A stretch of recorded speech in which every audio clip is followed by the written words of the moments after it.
Hello friends, good morning. आज के इस वीडियो में बात करते हैं हीमेंजियोमा।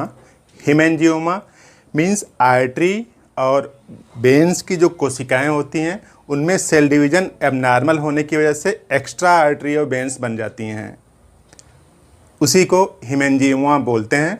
आज इस वीडियो में हीमेंजियोमा की बात करते हैं, उसका कारण क्या है और किस तरह से उसका इलाज किया जाए, पूरी बात। तो इस फिगर में जो दिख रहा है वही हीमेंजियोमा है। तो इसी टाइप का पाया जाता है जिसमें कि जो आर्टरी होती हैं और वेन होती हैं उनके कोशिकाओं का एबनॉर्मल सेल डिवीजन होता है। अब एबनॉर्मल सेल डिवीजन होने की वजह से मास बन जाता है और उस मास को ही हीमेंजियोमा बोलते हैं।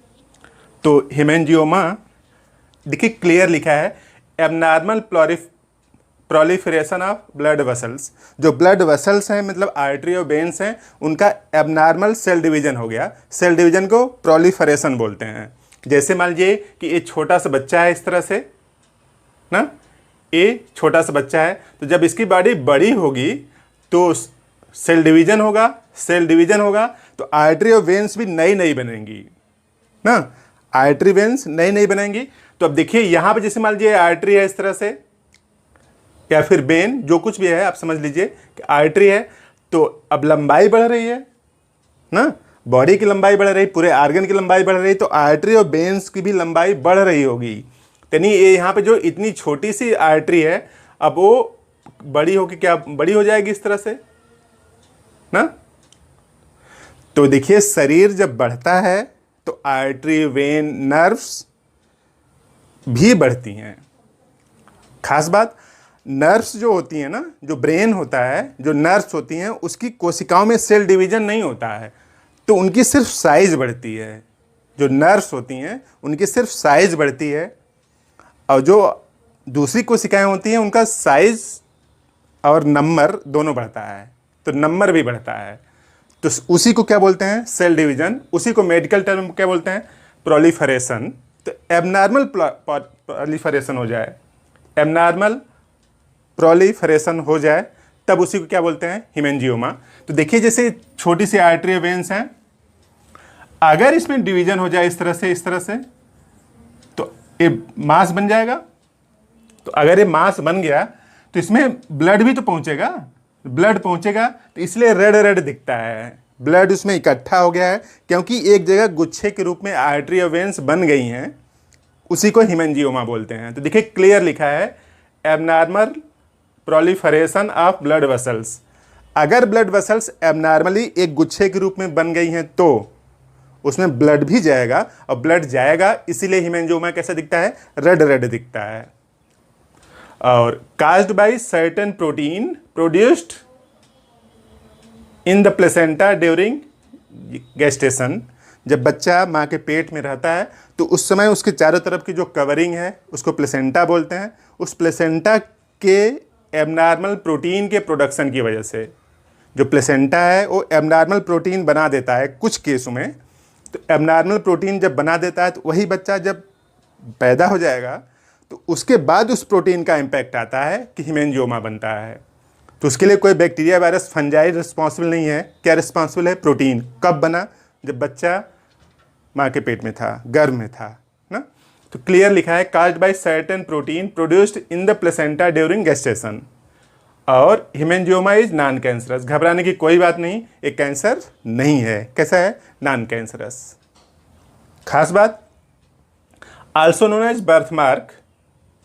इसको क्या बोलते हैं? Birth mark. और सबसे खास बात, that grow during first year. पहले साल तो बढ़ेगा, यानी बच्चा जब से पैदा हुआ वहाँ से लेकर के पहले साल तक तो बढ़ता रहेगा, उसके बाद सबसाइड अपने आप भी ठीक होने लगेगा। यानी जो हीमेंजियोमा है पैदा होने के बाद 1 साल तक लगभग बढ़ता जाएगा, उसके बाद अपने आप सबसाइड करने लगेगा। सबसाइड मतलब कि उसकी साइज नॉर्मल होने लगेगी, और धीमे धीमे क्या हो जाएगा? खत्म हो जाएगा। तो इसीलिए देखिए क्लियर लिखा है, also known as birth mark that grow during first year. पहले साल ग्रो करेगा, of life and fades over time. उसके बाद छोटा होने लगेगा, छोटा होने लगेगा, अब क्या हो जाएगा, खत्म हो जाएगा। और कॉमनली फाउंड ऑन, कहाँ सामान्य रूप से पाया जाता है, फेस पर, स्कैल्प पर, चेस्ट पर, बैक पोर्शन पर, पीठ में, यानी कॉमनली चेहरे पर पाया जाता है, खोपड़ी में और चेस्ट पर और बैक साइड में पाया जाता है। और बिसाइड्स द स्किन हेमेंजियोमा में फॉर्म इन लीवर, यानी स्किन के अलावा कहाँ कहाँ बन सकता है, लीवर में बन सकता है, किडनी में बन सकता है, लंग्स में बन सकता है, ब्रेन में बन सकता है। तो इन सब पोर्शन में भी हेमेंजियोमा बनता है। और अगर इंटरनल ऑर्गन में हेमेंजियोमा बना है तब वो ज़्यादा खतरनाक है, क्योंकि उसकी साइज जब बढ़ेगी, जब साइज बढ़ेगी तो दूसरा जो ऑर्गन बगल वाला होगा उस पर प्रेशर क्रिएट करेगा, और उस पर जब प्रेशर क्रिएट करेगा तो और दूसरी समस्याएं क्रिएट होंगी। तो बाहर वाला जो स्किन पर हेमेंजियोमा है उससे कम दिक्कत होगी, लेकिन जो इंटरनल ऑर्गन में जो बना गया है, जैसे लीवर में, किडनी में, ब्रेन में बन गया है, तो दूसरे ऑर्गन को प्रेस करेगा, इस वजह से दिक्कत क्रिएट करता है। तो देखिए जो हेमेंजियोमा है, तो पहली इसकी खास बात, अपने आप 1 साल बाद धीमे धीमे कम होने लगेगा, ख़त्म हो जाएगा। कैंसर नहीं है, मीन्स घबराने की कोई बात नहीं है। फिर भी आप होम्योपैथिक ट्रीटमेंट से उसमें जो ख़त्म होने का जो रेट है उसको आप बढ़ा सकते हैं, वो जल्दी जल्दी ख़त्म होने लगेगा। उसके लिए बहुत अच्छी दवा है, हर एक होम्योपैथिक मेडिकल स्टोर पर अवेलेबल है, मिल जाएगा। कैलकेरिया फ्लोर 3x ना, इसकी 4 टैबलेट्स 1 कप गुनगुने पानी में घोल करके 3 बार लीजिए। कैलकेरिया फ्लोर 1 कप गुनगुने पानी में घोल करके 3 बार लेना है। और दूसरी दवा है थायोसिनामिनम 30 की 2 बूंद जीभ पर 3 टाइम, थायोसिनामिनम 2 बूंद जीभ पर। तो इन दोनों दवाओं से जो 1 साल बाद जो ख़त्म होगा, तो ख़त्म होने की रेट को आप इम्प्रूव कर सकते हैं और जल्दी ख़त्म होगा। तो इस तरह से हेमेंजियोमा की बात, हेमेंजियोमा से घबराने की कोई बात नहीं। 1 साल बाद, 1 साल तक तो बढ़ेगा, उसके बाद वो कम होता जाएगा, धीमे धीमे कम होना शुरू हो जाएगा, अपने आप ख़त्म हो जाएगा।